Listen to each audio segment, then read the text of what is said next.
Olá, eu sou a professora Isabel, do EduSer 5.0, e o meu propósito é te ajudar a acelerar a aprendizagem da criança com deficiência intelectual ou dificuldades na aprendizagem. E o nosso tema de hoje é alfabetização e neurociência. Qual a relação disso tudo, né? Então, assim, o que é necessário para ensinar uma criança com deficiência intelectual a ler e a escrever? Porque isso é um desafio que todos os professores querem vencer. Nós temos uma estratégia específica para isso. Você tem que compreender como o cérebro funciona. E aí, eu vou colocar aqui alguns pontos que são fundamentais você mudar a sua visão, a sua compreensão sobre esses processos para também compreender como ocorre a leitura e a escrita. O primeiro ponto, para mim, que é fundamental, eu chamo que é a parte da nossa desconstrução. O que é a ideia que nós temos sobre a alfabetização e sobre a criança com deficiência? Então, sobre a criança com deficiência intelectual, nós temos que acabar com essa ideia de que ela não se alfabetiza, porque as nossas crianças com deficiência intelectual leve e moderada, elas têm condições de serem alfabetizadas. Então, por aí, a gente já... E isso equivale a 92% das nossas crianças com esse diagnóstico. Então, tem muita coisa para ser feita. Então, isso você vai ter que se desconstruir essa ideia. A outra ideia é como é que o processo de alfabetização ocorre, porque essas crianças se alfabetizam. Então, aquela ideia que muitas vezes você tem, então eu separei essa tarefa aqui, por exemplo, leia a palavra e ligue a imagem correspondente, certo? Então, que essa relação entre imagem e palavra, quando a gente quer alfabetizar a criança desse modo, o cérebro compreende que tanto a imagem quanto a palavra são imagens. E as imagens, elas são decodificadas do lado direito do cérebro, e não do lado esquerdo, que é o lado responsável pela compreensão e significado das palavras que a gente escuta, que a gente lê e que a gente compreende, certo? Então, isso também é algo que você vai ter que mudar.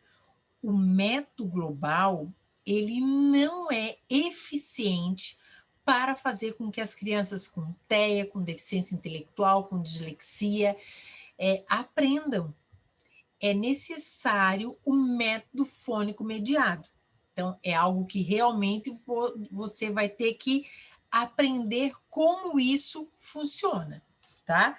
Vou dar mais alguma ideia também aqui. Por exemplo, dizer que o G de gato, o G de gato, né? Sendo que a palavra gato não tem o som de G. Não tem. Então, essa ideia de alfabetizar a criança pelo nome da letra, esse processo também não ajuda, especialmente a criança com TEA, porque ela leva tudo ao pé da letra. Então, esse som de G não existe na palavra gato, quando a palavra é pronunciada, né? E o importante para nós é os sons das letras e não o nome. Tudo bem.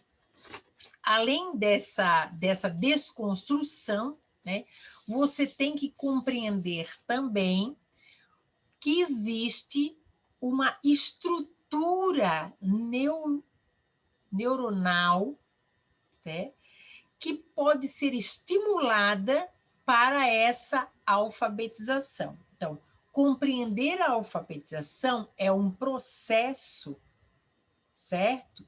Que pode ser estimulado, desde que seja estimulado de forma adequada.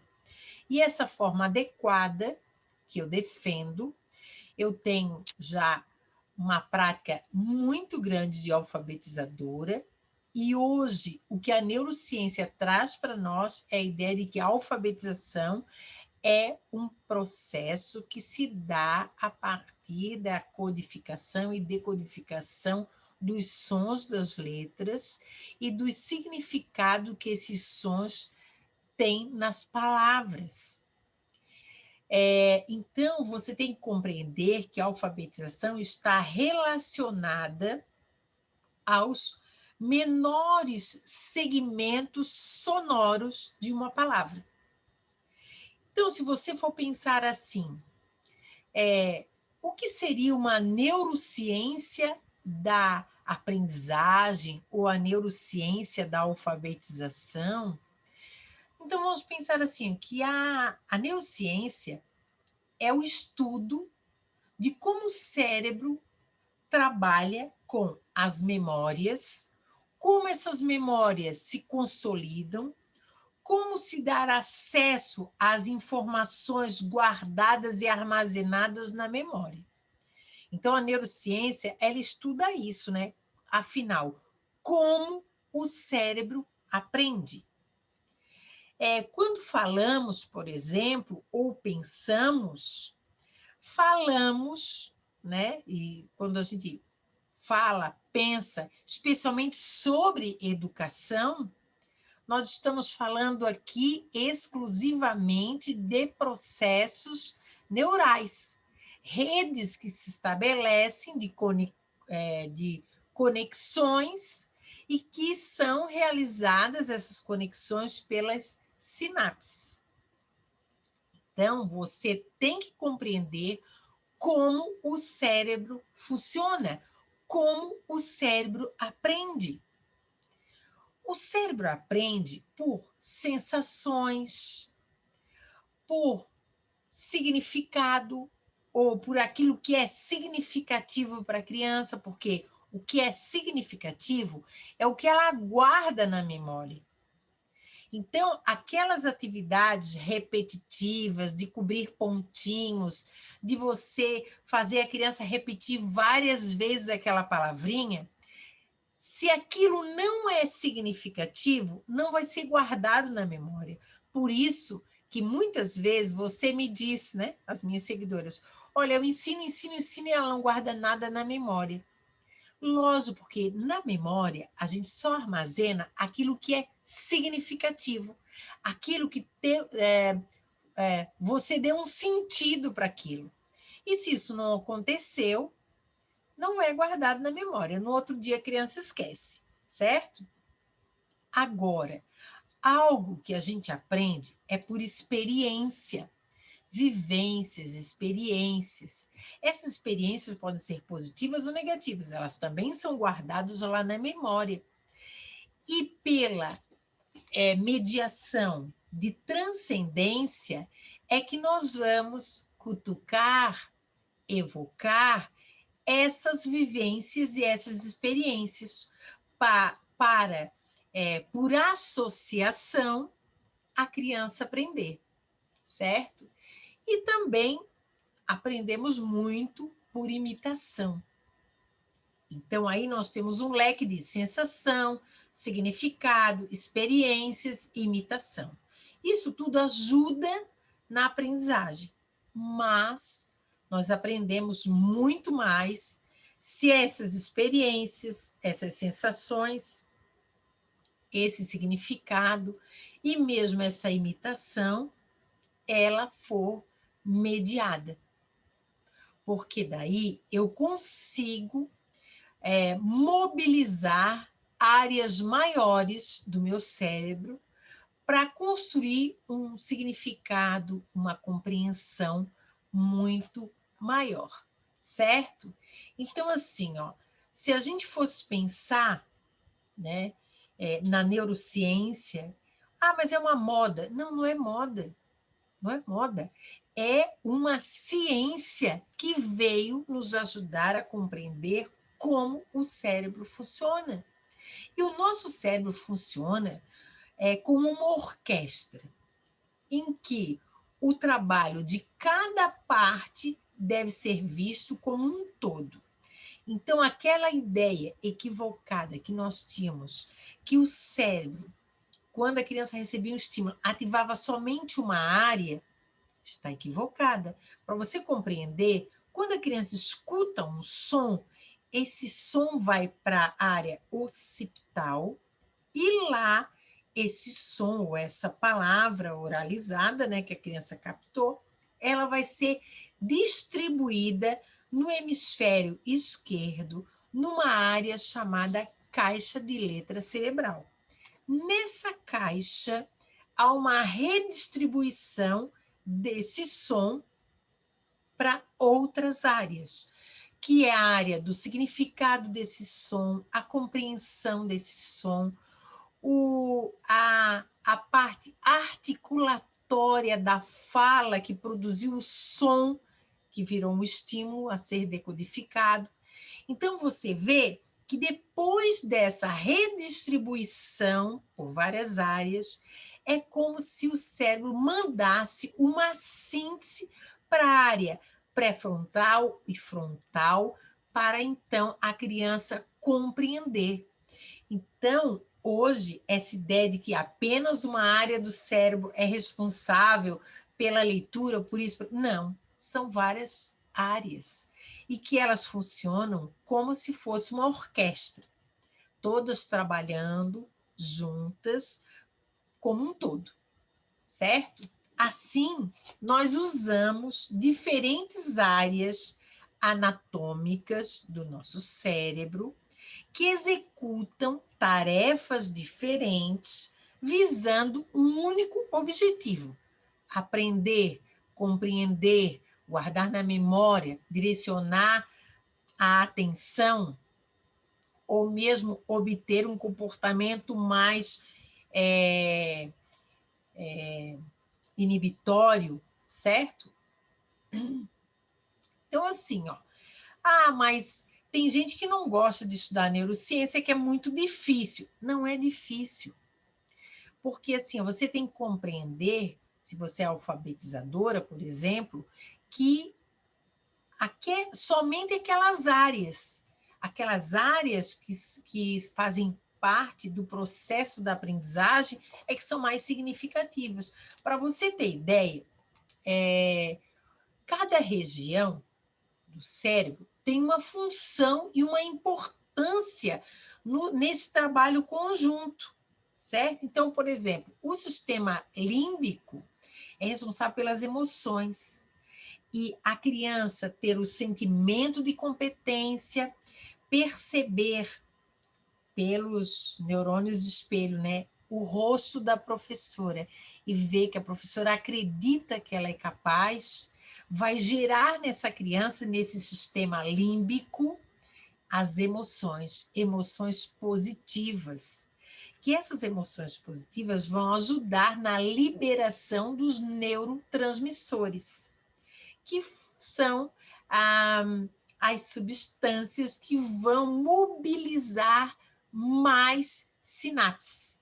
E mobilizando mais, fortificando essas sinapses, essa corrente conectiva, né, vai se expandir para várias áreas. Nós temos também o hipocampo, que é onde se consolida a memória, mas não é só ali. Outras áreas também são responsáveis pela memória. Temos uma área que a gente chama pré-frontal, onde ali a gente diz que está a sede da cognição, da atenção, da memória, né, de curto prazo. Então, gente, essas áreas você tem que compreender, né? E compreendendo, você vai poder usar a estratégia adequada. Então, vamos pensar assim: qual é a estratégia adequada para acelerar a aprendizagem da criança com deficiência intelectual ou dificuldade na aprendizagem? É a mediação, é a experiência da aprendizagem mediada. Então, se você provoca, né, essa mediação, levando em consideração o sentimento de competência, ou seja, o prazer em aprender, Isso vai provocar uma alteração quantitativa e qualitativa das conexões sinápticas e melhora o funcionamento cerebral e os resultados dessa mediação. Então, vamos pensar assim, ó, essas áreas, né, do sistema límbico do prazer, quando ativadas, ativam o hipocampo, ativam a memória. Porque aquilo que me dá prazer, eu guardo na memória. Já pensaram nisso? Agora, atividades prazerosas, desafiadoras, também fortalece essas sinapses e as redes neurais. E essas redes neurais, elas se estabelecem muito mais rápido. Por isso que eu falo para você, quando você compreender como o cérebro funciona e aprender a mediar, você vai acelerar, né, a aprendizagem da criança com deficiência intelectual ou dificuldade na aprendizagem. Mas o que é isso? O que eu estou falando de acelerar? Por quê? Porque você vai fortalecer as sinapses e as redes neurais vão se estabelecer muito mais rápido. Então, vamos pensar nessa professora mediadora. A professora mediadora precisa identificar na criança com deficiência intelectual que essa criança é um ser único que pensa, que atua, que aprende de uma maneira diferente, única. Então, não tem problema nenhum. Agora, o problema está em você achar que a criança com deficiência intelectual não pensa. Pensa. E aí, a sua função enquanto mediadora é desvendar os segredos que envolve o cérebro quando ele inicia ou está naquele momento de aprender. Aí a gente vai pensar na mediação, porque a mediação ela vem como uma estratégia de ensinar a criança a pensar. Então, a mediadora tem essa função de ensinar a criança a aprender ou a pensar. Como é que eu penso, né? Então, toda a nossa estratégia de fazer perguntas, de fazer o mapa cognitivo, diz respeito exatamente a isso. Eu vou ensinar a criança a pensar para aprender.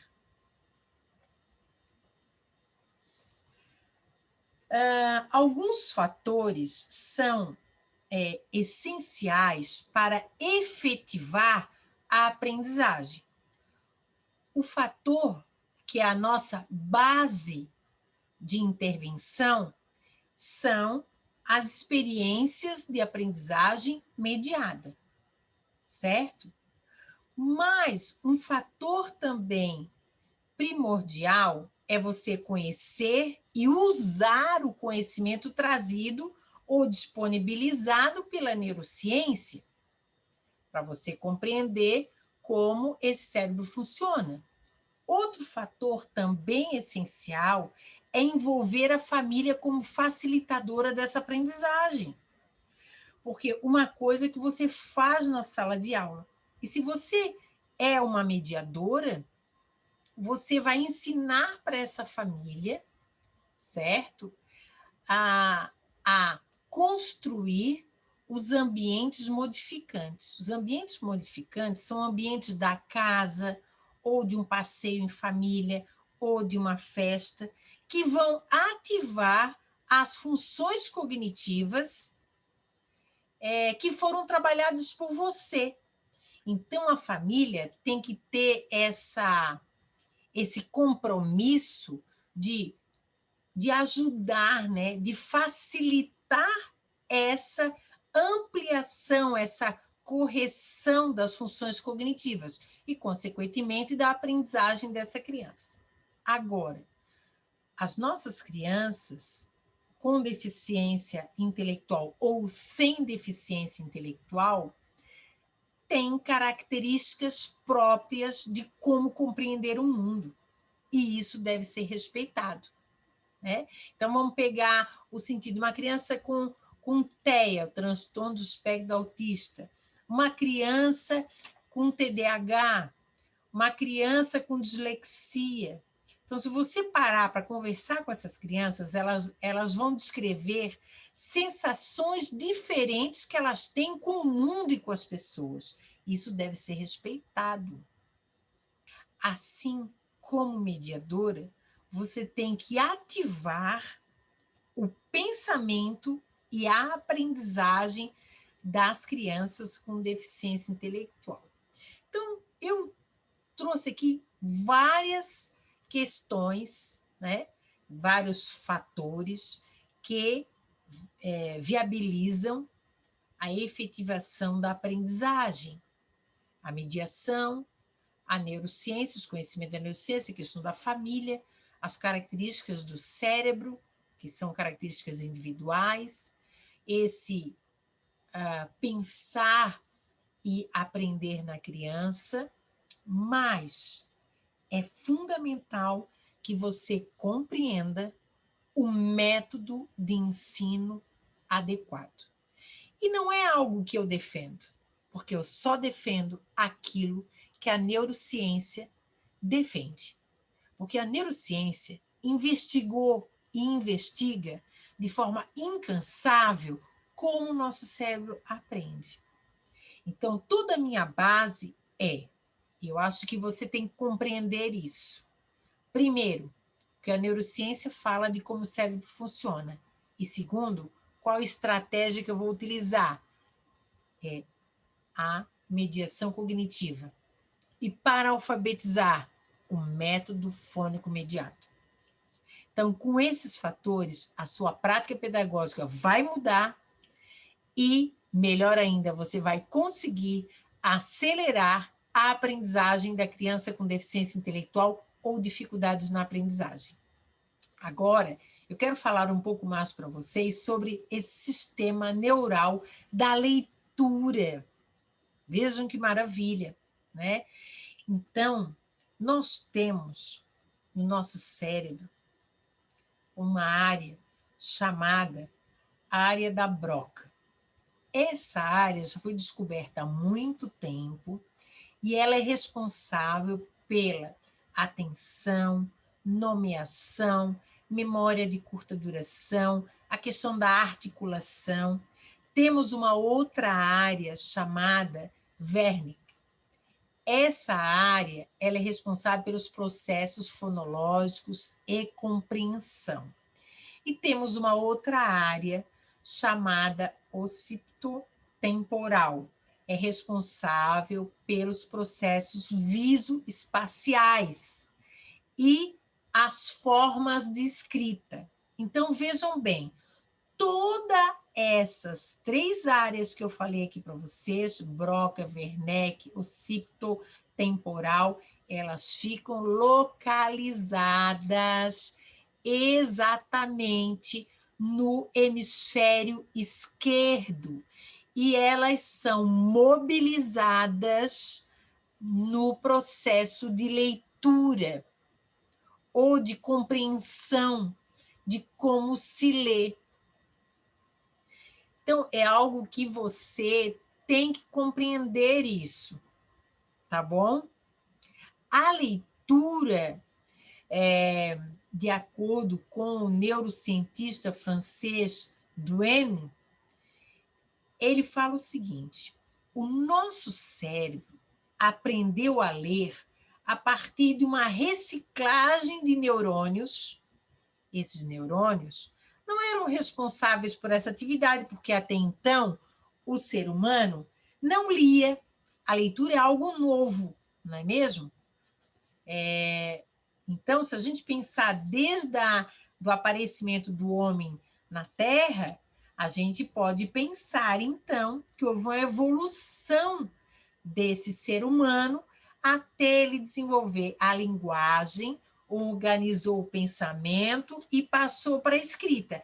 Então, toda essa área, né, nova de escrita é uma área que antes era utilizada para fazer outras funções. E a leitura, ela desperta no nosso cérebro a capacidade de compreender, certo? E essa, eu digo compreender, assim, ao compreender diferenças sutis, detalhes, detalhamento.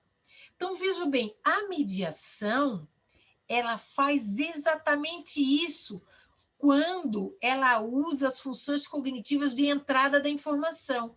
A gente faz o detalhamento, ou seja, a gente evoca essa área com vários estímulos, buscando a atenção da criança para o detalhamento, as diferenças, o que é similar, o que é diferente, o que é igual, certo? E isso aumenta a nossa capacidade de memorização daquela informação.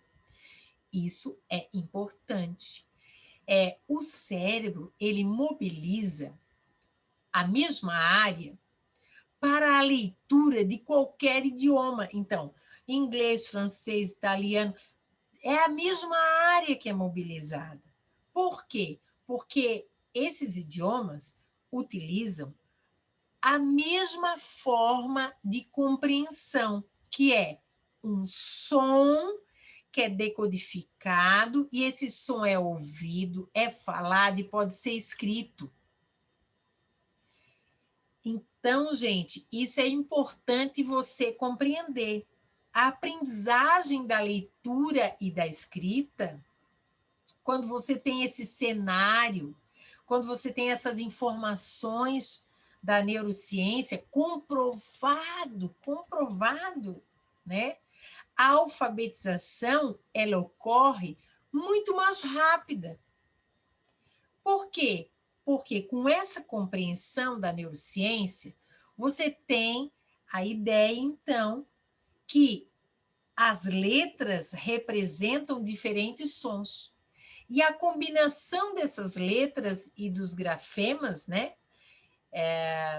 Desses sons, desses grafemas, eles então nos dão um sentido para a escrita, para a fala e para a escuta. Outra coisa é assim, ó, que vejam que interessante. A escrita ou a leitura, ela se dá da esquerda para a direita. Então, a gente lê aquilo que a gente compreende, a gente escreve aquilo que a gente compreende. Então, se a criança não sabe escrever, ela escreve de qualquer jeito. Se ela não sabe ler, ela não sabe qual é a letra que ela vai ler. Ela não tem essa ideia. O cérebro organizado e todo ativado no seu hemisfério esquerdo vai dar essa compreensão, né, física da leitura e da escrita. Olha que maravilha. Então, outra coisa importante que você pode pensar é assim, ó, que os estudos mostram que a criança com deficiência intelectual alfabetizada, desta forma, aprende a ler mais rápido e fica uma leitura mais eficiente, porque ela não está lendo palavras ao vento, ela não está relacionando uma imagem com uma palavra, ela está decodificando, ela tem o desenvolvimento pleno da sua consciência fonológica, que é a chave de todo esse processo, certo? Então, quanto mais próxima a sua prática for dessa correspondência do som da letra, certo? Com o significado que ela tem numa palavra falada, escrita ou ouvida, Isso vai automatizar essa ação de ler. Então, vamos pensar assim, ó, o que eu tenho que fazer? Nós temos que trabalhar os sons das letras e a escrita espontânea desses sons das letras, para que a criança possa, então, levantar hipóteses sobre a escrita e a leitura, utilizando as operações mentais de identificação desse som, comparação desse som, classificação dos diversos sons e decodificação, codificação. Tá vendo? Isso tudo para que ela possa, então, levantar essas hipóteses da leitura e da escrita. Gente, isso é espetacular. Espero que você tenha compreendido esta parte.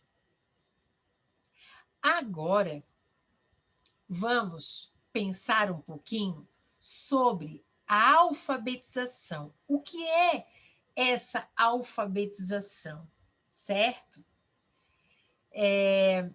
Nós temos que pensar que o sistema de alfabetização, né, ou de escrita alfabética, parte, né, por um sistema de identificação de sons e levantamento de hipóteses sobre essa escrita. Então, a nossa fala, ela é uma fala silábica, mas a escrita é uma escrita alfabética. Então, a mediadora deve dominar esse sistema de escrita alfabética para instrumentalizar a construção das hipóteses sobre a leitura e a escrita na criança com deficiência intelectual. Então, assim, nós temos que considerar essa consciência fonológica e a consciência fonética para garantir o sucesso da alfabetização da criança com deficiência intelectual. Para isso, nós utilizamos o método fônico mediado. Então, a mediação vai entrar aí para instrumentalizar esse aluno sobre essa consciência fonológica e essa consciência fônica. Então, o sistema de escrita alfabética, ela necessita de funções cognitivas, certo? Que vão fazer com que a criança compreenda que cada fonema que existe há uma forma específica de representá-lo. Então, conhecer as letras e associá-las a seus fonemas e ser capaz de grafá-las, isso é o que nós desejamos. E as operações mentais que a gente usa para isso é a operação mental de codificação e decodificação, que eu chamo de operações mentais mais complexas. Por que mais complexas? Porque as operações mentais anteriores à codificação e à decodificação são necessárias para esse processo, que é identificação, classificação, comparação, diferenciação, para depois chegar na codificação e decodificação.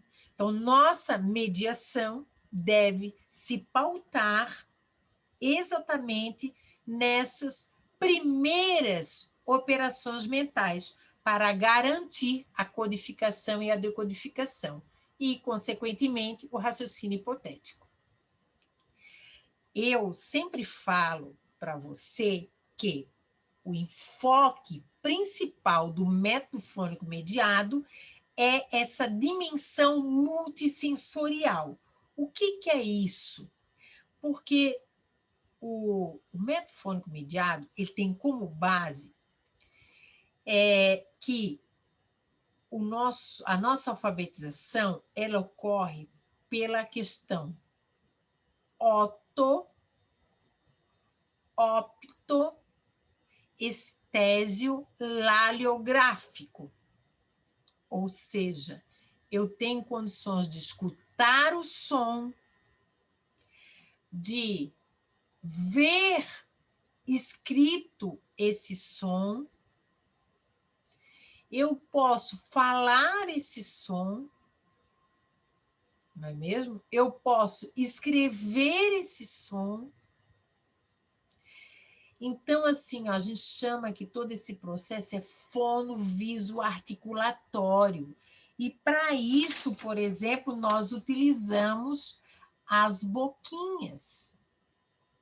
As boquinhas, ela dão um suporte para a criança com deficiência intelectual, um suporte físico, um suporte sinestésico, articulatório. E isso ajuda muito na hora que você está mediando os sons das palavras, certo?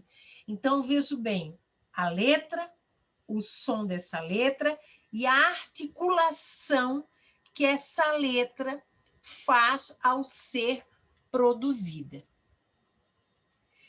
Nós temos que pensar o seguinte: há uma estimulação antecedente. Então, vamos pensar o seguinte: o meu bebê, ele tem 1 ano e nasceu com trissomia do 21, síndrome de Down. Já posso começar? Pode. Já posso começar a alfabetizá-lo? Pode. Só que é com estimulação dos antecedentes. Ou seja, nós vamos estar estimulando nessa criança a questão do hemisfério direito. Então, a questão corporal, a questão dos barulhinhos do som do corpo, como a minha boca pode produzir um sonzinho, né? Eu posso bater palminhas e produzir o som. E aí a gente não trabalha inicialmente com as questões verbais, mas com essas pistas articulatórias, sonoras. Então, passou um avião. Então, eu não vou falar com o A do avião, eu vou falar, o avião está voando, ó. Porque é o sonzinho do V. Né? Então, você vai mostrar uma florzinha para a criança. Olha, vamos mostrar a florzinha da... Mostra a florzinha, vê a cor da florzinha, depois vamos produzir um som dessa... Como é que a gente faz para falar essa palavrinha florzinha? Então, você vai brincar com essa criança e não mostrar nada de palavra escrita, nada, entendeu? De letras, não é isso. É só o som, porque a articulação do som ajuda na organização do pensamento, na organização daquela palavra. Independente se o seu filho tem um comprometimento intelectual ou não, ou se o seu aluno tem deficiência intelectual ou não, aos 4 anos, você já pode começar a estimular o lado esquerdo do cérebro, que é a área da linguagem, das atividades com palavra, a palavra falada, a leitura, a escrita espontânea. Então, isso vai gerar nessa criança a necessidade, certo? Dessa mudança neural, de ativar esse sistema, né, de leitura e escrita, que é todo integrado, mas cada um com a sua função. E essas funções específicas são toda, né, são toda a forma de aprendizagem do cérebro, como a fala, a leitura, a escrita, o movimento, as habilidades espaciais, temporais, memória, análise e síntese, percepção visual, auditiva, sinestésica, consciência fonológica, fonêmica. E aí, lá vai. Tudo isso no esforço de gerar necessidade da criança pensar. Então, vamos lá. Vamos relacionar isso tudo como? Meu Deus, o cérebro funciona como uma orquestra. Né? Então, eu vou ativar nessa criança várias áreas ao mesmo tempo. Então, essas atividades que a gente diz que são estésio, lálio, grafêmica, deve ser oportunizado para ela o tempo todo, como uma questão multidimensional, multissensorial, como vocês queiram falar.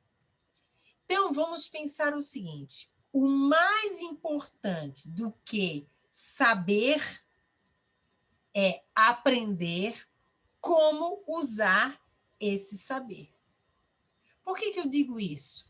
Então, a criança não vai só saber escrever o A, ou ler as letras do alfabeto. A, B, C, D, E, como se fosse uma música. Você tem que saber, aprender, né? Como usar essas letras para escrever, para ler. Gente, espero que vocês tenham gostado e até o nosso próximo encontro.